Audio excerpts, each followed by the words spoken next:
动物有关系来看到屏东垦丁有一个村长，大家拢叫伊龙哥，饲真侪宝贝动物，其中一只梅花鹿斑比为细只开始饲起，饲甲大只，两个人感情麻麻麻。斑比为长龄起，甲大已经1岁7个月大，普通时嘛爱对村长坐船出海。啊，那龙哥定定带这只鹿仔囝世界登封神，要互大家知影讲垦丁梅花鹿的福育真成功。 握手，握手。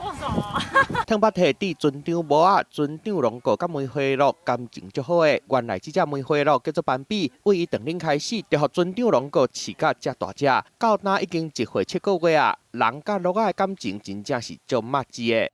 他很黏我，他会把我当成他妈妈，有时候他还会坐船啊，他很厉害，他还会游泳他很温馨，他还会握手换脚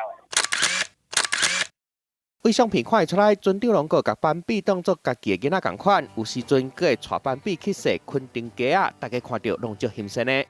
因为你来垦丁看的话，是远远可以看他而已，你根本没办法跟他接触啊。我带斑比去垦丁大街是让客人或是小朋友他们都可以摸它。因为现在呼吁的太成功了，所以它现在不是保育类的。 就是因为服育伤过成功啊，那野生的梅花鹿愈来愈多，村长龙哥嘛伫家己的牧场内底饲真侪动物，就是要互大人囡仔大家做伙来亲近动物甲大自然。记者综合报道。